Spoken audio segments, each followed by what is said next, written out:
बिस्मिल्लाहिर रहमानिर रहीम नहमदुहु व नसल्ली अला रसूलिल माननीय सभापति শ্রদ্ধেয় অতিথিবৃন্দ, হযরত উলামায়ে কেরাম এবং আজকে উপস্থিত, এটা কি জেলা সম্মেলন বলবো না উপজেলা সম্মেলন বলবো? আমি কি যেটা কনফিউজ। পোস্টারে দেখলাম উপজেলা, আইসে দেখলাম জেলার চেয়েও বড়।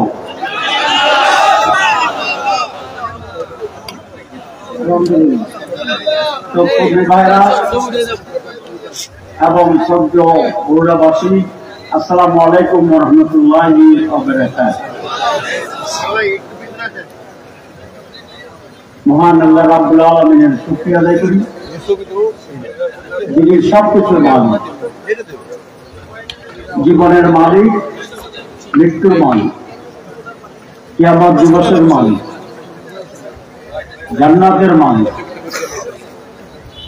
ক্ষমতা দেওয়ার মালিক, ক্ষমতাচ্যুত করার মালিক, ইজ্জত দেওয়ার মালিক, ইজ্জত কেড়ে নেওয়ার মালিক, জান্নাত এবং জাহান্নামের মালিক।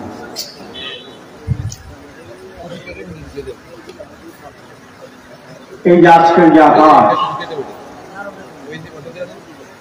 এই আকাশ কত বড়! আপনি জানেন সূর্যের আলো প্রতি সেকেন্ডে 1,86,000 মাইল বেগে ধাবিত হচ্ছে। এভাবে পৃথিবীর জন্ম থেকে আজ পর্যন্ত যে কোটি কোটি বছর কোন স্টার থেকে, তারকা থেকে আলো পৃথিবীর দিকে ঘিরে আসছে, এই কোটি কোটি বছর সেই আলো এখনো পৌঁছায়নি। তাহলে কত বড় এই সৃষ্টি! স্যার জেমস জিন্স নামে এক বিজ্ঞানী বলেছেন, পৃথিবীর সমুদ্র তীরে যত বালুকণা আছে, এই সকল বালুকণার যে সেটাকে যদি আবার মিলিয়ন ট্রিলিয়ন গুণ করা হয়, যে সংখ্যা তৈরি হবে, আমাদের মতো এই গ্রহ নক্ষত্রের সংখ্যা তার চেয়ে অনেক বেশি। কোন মানুষ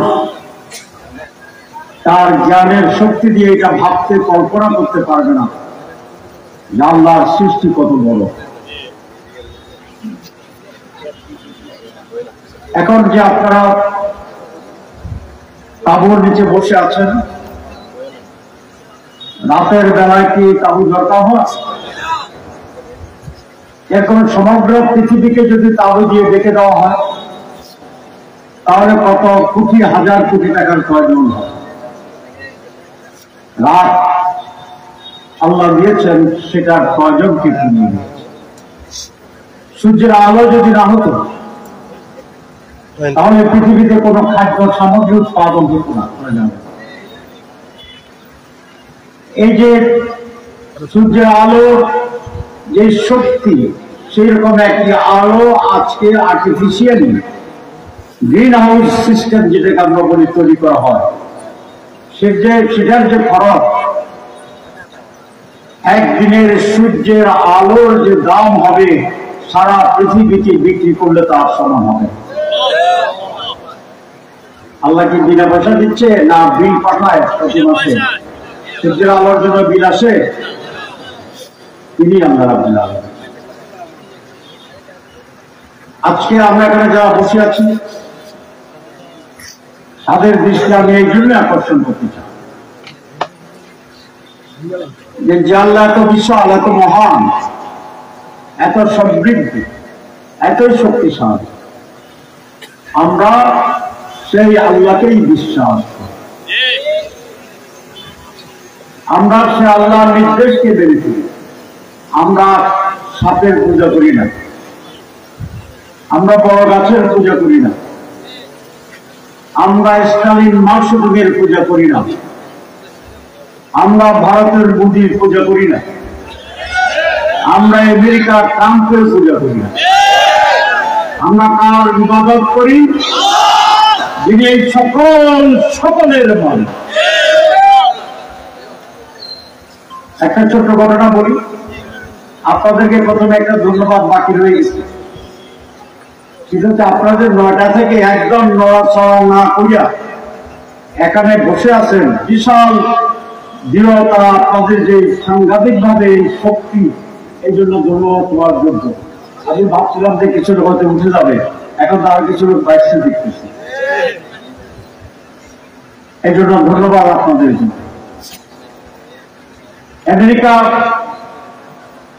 যখন 9/11-এর পরে টুইন টাওয়ার যে ভেঙে দিয়েছিল, অনেকে জানেন, মুসলমানেরা ঘর থেকে বেরোতে পারত না, মুসলমানদের ধরে নিয়ে হত্যা করা হতো। চাকরির জায়গায় যে তারা ভয় পেয়েছিল, সারা আমেরিকায় এন্টি মুসলিম এক ধরনের একটি কঠিন পরিস্থিতি। সেরকম একটি কঠিন সময়ে এক জুমার নামাজের খুতবা দিতে গিয়ে বিশ্ব ইসলামী আন্দোলনের এক নেতা ডক্টর আহমেদ তুতুনজি উনি 6 বার আল্লাহু আকবার বলতেছেন খুতবা দাঁড়িয়ে, আল্লাহু আকবার, আল্লাহু আকবার, আল্লাহু আকবার, আল্লাহু আকবার, আল্লাহু আকবার, আল্লাহু আকবার। মুসল্লিরা সব হতচকিত হয়ে গেল। এরকম একটা অস্বাভাবিক ভাবে কেন তকবীর বলে দিচ্ছেন? নামাজ পড়ার পরে মুসলমানরা এসে ওনাকে ঘেরাও করে ফেলল এবং জিজ্ঞাসা করল যে আপনি জুমাতে এত তকবীর হয় না, আপনি খুতবাতে এত তকবীর কেন দিলেন? তার জবাবে উনি বলেছিলেন, আজ মুসলমানদের যে দুর্দিন আমেরিকায়, সারা দুনিয়ায় মুসলমানদের উপরে যে জুলুম নির্যাতন নিপীড়ন চলছে, কাশ্মীরে মুসলমানদের রক্তে পাহাড়ি জলের মতো স্রোত তৈরি হয়ে যাচ্ছে, ফিলিস্তিনে ভাতের অভাবে ক্ষুধায় শিশুরা পাথর খাচ্ছে, হত্যার পর হত্যা চলছে। এমনি অবস্থায় মুসলমানদের ভিতরে যে ভীতি, ভয়াবহ পরিস্থিতির এক ধরনের উৎকণ্ঠা, উদ্বেলিত মন, সে অবস্থায় আমি তোমাদেরকে স্মরণ করে দিতে চাই, আমেরিকা বড় নয়, রাশিয়া বড় নয়, ইউরোপ বড় নয়, সকলের চেয়ে বড় হচ্ছে আল্লাহু আকবার। সুতরাং কাউকে পরোয়া করার কিছু নেই মুসলমানদের। সকল পৃথিবীর সকল শক্তি ধ্বংস হয়ে যাবে, শুধু থাকবে আল্লাহু আকবার। আজ বুড়া এই মহা সমাজের কর্মী ভাইরা আল্লাহর উপর ঈমান, তাওয়াক্কুল, তাকওয়া, এই হবে আমাদের শক্তি। আপনারা এখানে আসছেন সেই শক্তি নিয়ে, আমি জানি এটাকে আরো সমৃদ্ধ করতে হবে। জামাত ইসলামী অন্য কোন দলের মতো রাজনৈতিক দল নয়, ক্ষমতায় যাওয়াই জামাতের লক্ষ্য নয়। আমাদের ঐতিহ্য হচ্ছে সবচেয়ে পুরানো। আমাদের যাত্রা শুরু হয়েছে হযরত আদম আলাইহিস সালাম। আমরা সেই আদমের উত্তরাধিকার। হযরত আদম ছিলেন একজন শুভ মানুষ, হযরত আদম ছিলেন একজন নবী। সুতরাং আমরা আদমের বংশধর, আমাদের চেয়ে পুরানো বংশ আর ঐতিহ্য পৃথিবীর আর কারোই নেই। আমরা সেই গৌরবান্বিত ইতিহাসের অংশ। কে স্কুলে পড়ছি, কে চাকর, কে জমিদার, কে ডিসি, এইটি আমাদের বিবেচনার বিষয়।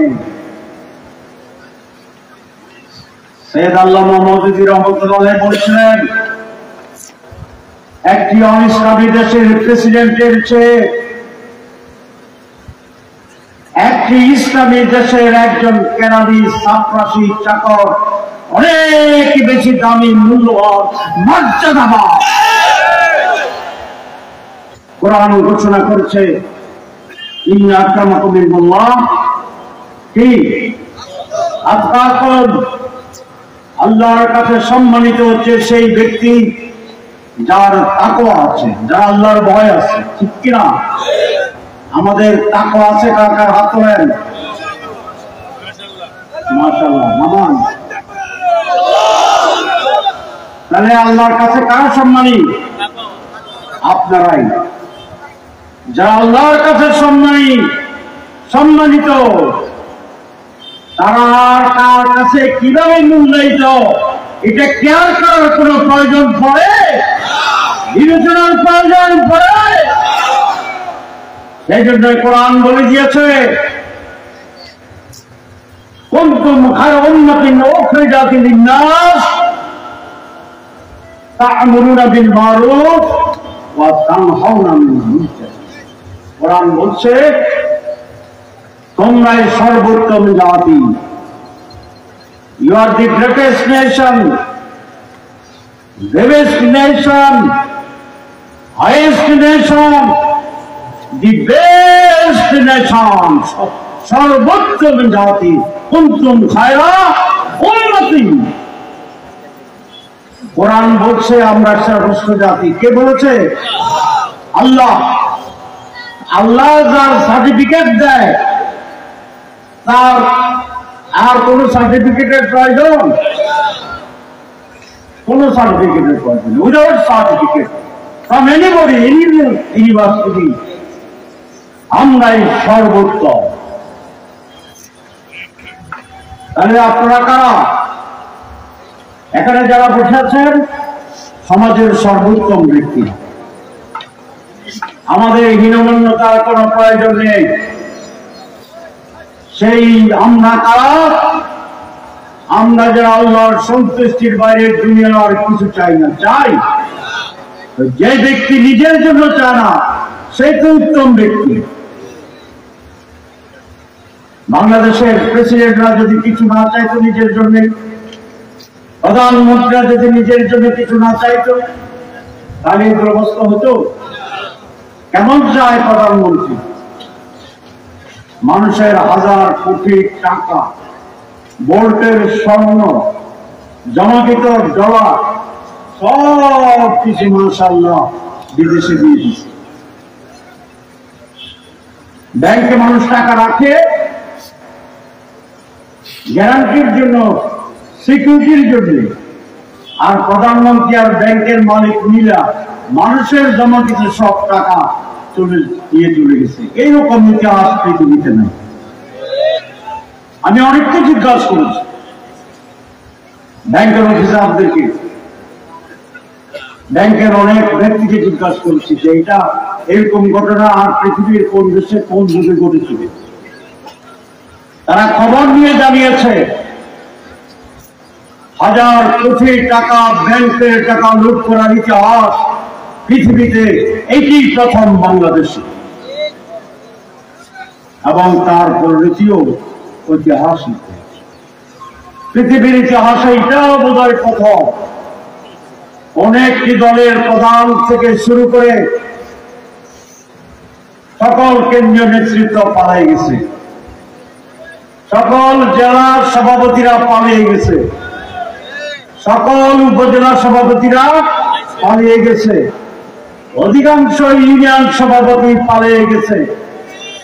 এরকম ইতিহাস নাকি পৃথিবীতে আর নাই, মানে সকলেই চলে গেল। abnormality creates abnormality। সম্মানিত ভাইরা আমার, আজকে কর্মী সম্মেলন আমি রাজনীতি কম করব। জামাত ইসলামী এবং তার কর্মীরা হচ্ছে সমাজের একটি আয়নার মতো, কাঁচের মতো, ত্রিকোণাকার কাঁচ, ইংরেজিতে যেটাকে বলা হয় প্রিজম। সূর্যের 7টি রং আছে, দেখা যায়, কিন্তু একটি ত্রিকোণাকার বিশেষ কাঁচকে যদি সূর্যের বিপরীতে আপনি ধরেন, তাহলে তার পিছনে সূর্যের 7টি রং উদ্ভাসিত হবে, প্রতিভাত হবে। জামাত ইসলামের কর্মীদেরকে হতে হবে সেই প্রিজমের মতো। ইসলামকে মানুষের চোখে দেখে না, ইসলাম হাঁটে না, ঘুমে না, কোথায় দাঁড়াই থাকে না, কোন আদর্শের কোন স্ট্রাকচার নেই। সেই আদর্শকে মানুষ বুঝবে, সে আদর্শের যারা অনুসারী দাবি করে তাদের চলাচলের মাধ্যমে, তাদের মাধ্যমে। সুতরাং আপনাদেরকে সেই প্রিজম কাঁচের মতো হতে হবে, যাতে আপনাকে দেখলে মানুষ ইসলামকে বুঝে, যাতে আপনাকে দেখলে মানুষ জামাত ইসলামীকে বুঝে। সুতরাং জামাতের পরিচয়ের সাথে প্রত্যেকটি কর্মীকে হুঁশিয়ার হতে হবে যে আমার এমন কোন আচরণ যেন না হয় যেটা দিয়ে মানুষ ইসলাম সম্পর্কে বিভ্রান্ত হবে, জামাত ইসলামী সম্পর্কে বিভ্রান্ত হবে। আপনি ভরুরার কর্মী, জমির ব্যবসা করেন, মানুষের জমি বুঝাইবেন না। আপনি কোন কাজ করতে গিয়ে আমানতদারি রক্ষা করেন না, টাকা লোন দিয়েছেন, 2 মাস পরে দিবেন, 2 বছর খবর নাই। এই চরিত্রের মানুষরা জামাত ইসলামী করলে মানুষ এই দলের প্রতি আকৃষ্ট হবে না।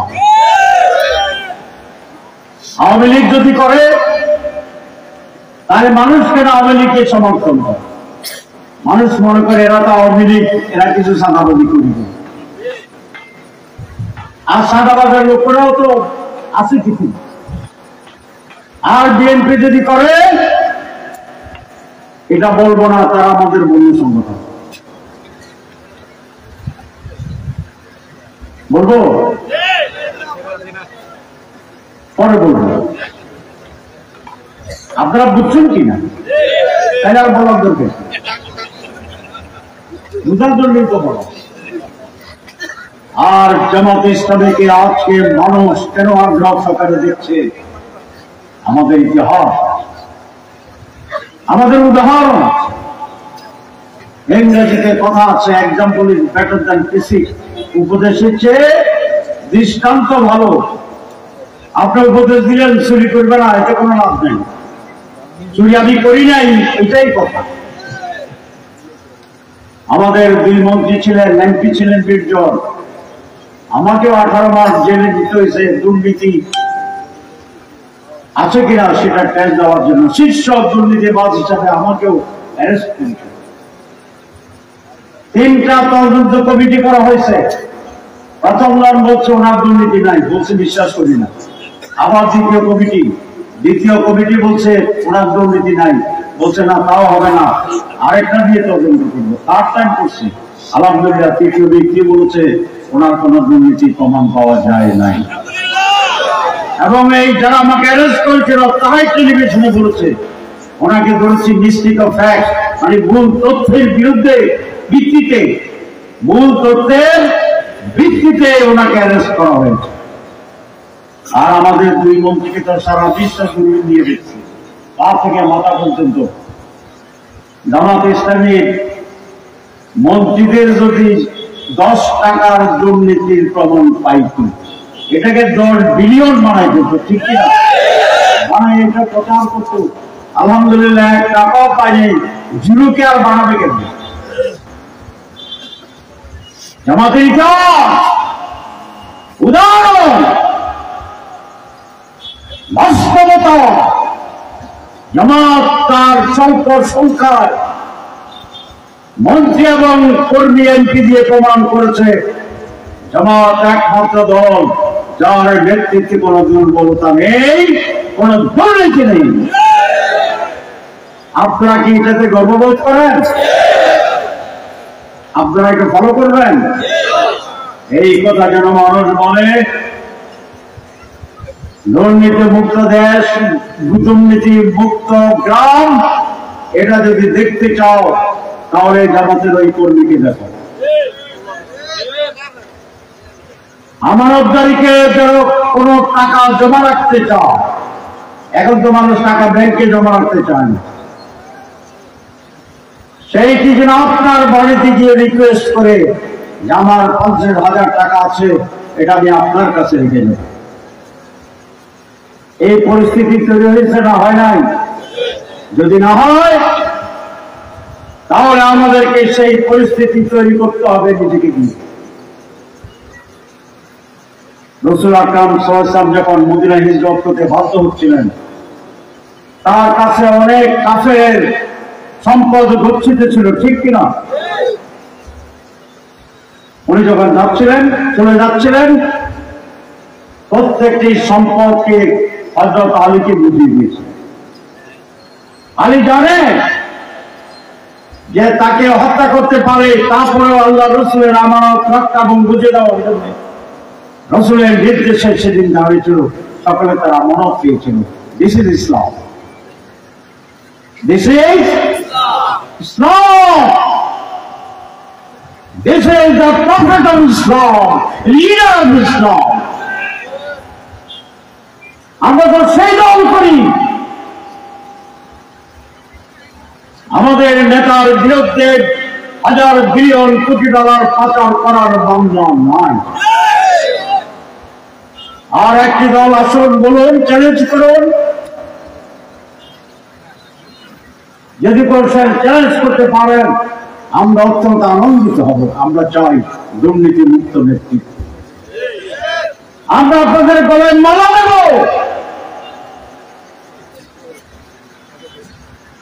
বাংলাদেশের আজকে প্রধান সমস্যা কি? সঠিক নেতৃত্ব। গত সপ্তাহে সিঙ্গাপুরের একটা হাই লেভেল ডেলিগেশন আমাদের অফিসে ছিল সাক্ষাৎ। আমি জিজ্ঞাসা করলাম, 1967 সালে তারা স্বাধীন হয়েছে, ছোট দেশ, ওয়ান সিটি কান্ট্রি বলা হয়, একটা শহর একটা দেশ, যে তোমরা এত উন্নত হয়ে গেলে কি করে? ডেলিগেশনের চিফ বললেন, আমাদের সৌভাগ্য ছিল যে আমরা একজন যোগ্য এবং সৎ নেতা পেয়েছিলাম। তাহলে একজন যোগ্য এবং সৎ নেতাই একটা দেশের, রাষ্ট্রের, ভাগ্যের, চরিত্রের, চিত্রের পরিবর্তন করে দিতে পারে। আর আমাদের সৌভাগ্য কিনা দুর্ভাগ্য জানি না, স্বাধীন বাংলাদেশে ৭১-এর পরে আমরা যে নেতা পেয়েছিলাম, সেই নেতাই নিজেই বলেছিলেন, আমার ডানে চোর, আমার বাঁয়ে চোর, আমার সামনে চোর, আমার পিছনে চোর, সবাই পায় স্বর্ণের খনি, আমি পেয়েছি চোরের খনি। কথা একটু বোঝা যায় যে উনি ছাড়া। কিন্তু এক বক্তা বলেছিলেন যে আপনি ডানে বাঁয়ে সামনে চোর দেখেন, আয়নার সামনে দাঁড়ালে কি দেখেন? কি দেখে বুঝে যায়নি। 1974 সালে বাংলাদেশের প্রথম দুর্ভিক্ষ হয়েছিল, আপনারা জানেন। সেই দুর্ভিক্ষে 2.5 লক্ষের বেশি মানুষ না খেয়ে মারা গিয়েছে। তাদের বাড়িতে তখন সূর্যের হাওয়া একটুখানি পরিবেশকে স্পষ্ট করে মানুষ দেখতে পেত। রাস্তার পাশে, বাড়ির পাশে মৃত লাশ সেখানে পড়ে আছে এবং লাশের গন্ধে রাস্তা দিয়ে চলাফেরা কঠিন ছিল। সেদিন দুর্গতি এবং বসন্তের মতো আমাদের মা বোনরা কলা পাতা দিয়ে অথবা মাছ ধরার জাল দিয়ে নিজের ইজ্জতে নিবারণের জন্যই প্রাণপণ চেষ্টা করছে। সেদিন 80 বছরের বৃদ্ধ পিতা থালা হাতে নিয়ে কেঁপে কেঁপে মানুষের ঘরে ঘরে 1 মুঠ ভাত বা চাল 10টি পয়সার জন্য রাস্তায় রাস্তায় ভিক্ষা করে বেরিয়েছিল। সেই সোনার বাংলা আমাদেরকে দুর্ভিক্ষ উপহার দিয়েছিল। আর সে সময়ে সেই দলের নেতারা, নাম বলতে চাই না, গুলশান বনানীতে ইটালি থেকে জার্মান থেকে পাথর এনে ইট এনে নিজের ঘরকে সাজিয়েছে। এই ছিল নেতৃত্ব। Corruption leadership is the problem, basic problem. আমি কয়েক জায়গায় বলেছিলাম আমরা বারবার স্বাধীন হই, কিন্তু স্বাধীনতা শেষ হয়। ব্রিটিশ থেকে স্বাধীন হয়েছিলাম 47-এ, শেষ হয়েছে হয়, আবার যুদ্ধ, আবার লড়াই, আবার আন্দোলন, আবার 71-এ আবার লড়াই করে স্বাধীন হয়েছিলাম। শেষ হয়েছিল আবার 5 আগস্ট 2024 আবার স্বাধীন, শেষ হয়ে গেছে। 5 আগস্ট 24 যে আত্মত্যাগের কথা আপনারা শুনছেন, আপনারা জানেন, বর্ণনা করতে চাই না। এটি একটি পরিবর্তনের সুযোগ আসছে মাত্র, পরিবর্তন হয়নি, চাইলে পরিবর্তন করা যাবে, সুযোগ আসছে। এই সুযোগকে যদি আমরা কাজে না লাগাই তাহলে যাহাই নাও তাহাই কবি, এটাই বাংলাদেশের ভাষা। তাহলে এই সুযোগ আমরা কিভাবে লাগাবো? এদেশের মানুষ যদি সিদ্ধান্ত নেয় এইবার আমরা কোন দুর্নীতিবাজকে নির্বাচনে ভোট দেব না, এদেশের মানুষ যদি সিদ্ধান্ত নেয় কোন চাঁদাবাজকে আর ভোট দেব না, সন্ত্রাসীকে ভোট দেব না, দল মত নির্বিশেষে 3টি দলের বেশি ভোট, বিএনপি, আওয়ামী লীগ, জামাত ইসলামী এবং আমাদের আরো ইসলামী দল আছে, আলহামদুলিল্লাহ তাদেরও বেশ সমর্থন আছে। আমরা সকলে মিলে যদি বলি আমি জামাত করি, দুর্নীতিবাজ ক্যান্ডিডেট যদি হয় জামাতের ভোট দেব না, আমি বিএনপি করি, আমার দলের ক্যান্ডিডেট যদি দুর্নীতিবাজ হয় ভোট দেব না, আমি আওয়ামী লীগ করি, আমার দলের যদি ক্যান্ডিডেট তাকে থাকবে কিনা বিতর্ক দিতে চাচ্ছি না, থাকার কোন সুযোগ আছে বলে মনে করি। যারা তাদেরকে বলি, যারা ভোটার আছেন, সাধারণ লীগ আছেন, যারা দুষ্কৃতিকারী সন্ত্রাসী, তাদের ব্যাপারে আমাদের বক্তব্য স্পষ্ট, তাদেরকে অতি দ্রুত আইনের আওতায় নিতে হবে এবং দ্রুত কমিশন করে যথোপযুক্ত শাস্তি প্রদান করতে হবে। যারা সাধারণভাবে আওয়ামী লীগ করেন, দলীয় ভাবে, তাদের কথা মানব, আর কোন দুষ্ট দুর্নীতিবাজকে আপনারা ভোট দিবেন না। আপনারা দাবি করেন হে জাতি, নাগরিক সমাজকে আমি উদ্যোগ নেওয়ার অনুরোধ জানাবো, প্রত্যেকে দলের নেতাদের সাথে আপনারা সাক্ষাৎ করুন এবং সহজ যোগ্য ক্যান্ডিডেট দেওয়ার জন্য অনুরোধ করুন এবং এ হুঁশিয়ারি দিয়ে দেন, দল বুঝি না, মার্কা বুঝি না, যিনি সহজ ভালো যোগ্য লোক আমরা এবার তাদেরকে ভোট দেব। আপনারা একমত? এই হবে বাংলাদেশে এই নির্বাচনের ম্যানিফেস্টো। অনেক কথা বলা যাবে, অনেক পয়েন্ট দেওয়া যাবে, ক্ষমতা গিয়ে সব খাই ফেলবেন, তাহলে এসব কথার কোনো মূল্য আছে? একটিবার আপনারা এই সিদ্ধান্ত ঐক্যবদ্ধ হন। প্রিয় ভাইরা, বাংলাদেশ জামাত ইসলামী একটি সুশৃঙ্খল, গঠনমূলক, ডেমোক্রেটিক, অ্যাকোমোডেটিং জনগণের রাজনীতিক দল। অনেকে বলছেন যে অন্যদেরকে পরীক্ষা করা হয়েছে, আমাদেরকে একবার দেখেন, আর যদি ভোট দিয়ে দেখতে না চান তাহলে 5 বছরের জন্য বাংলাদেশটা আমাদেরকে লিজ দেন, আমরা প্রমাণ করে দেই। আমরা যে লিজ দিলাম সেই লিজে আপনাদের কত লাভ দিতে পারি। যেমন ক্ষমতা আসে এই দেশে কল্যাণমূলক রাষ্ট্র গঠন করা হবে, যার মানে হচ্ছে প্রত্যেকটি নাগরিক দল মত জেন্ডার নির্বিশেষে তার মৌলিক অধিকার সম্পূর্ণভাবে ভোগ করবে, পাবে ইনশাআল্লাহ। উন্নত শিক্ষা পাবে, খাদ্য পাবে, চিকিৎসা পাবে, বাসস্থান পাবে, নিরাপত্তা পাবে, ন্যায় বিচার পাবে, সহমর্মিতা পাবে, ভাতৃত্ব পাবে এবং এক মহান শান্তির সমৃদ্ধ বাংলাদেশ আমরা গড়ে তুলব ইনশাআল্লাহ।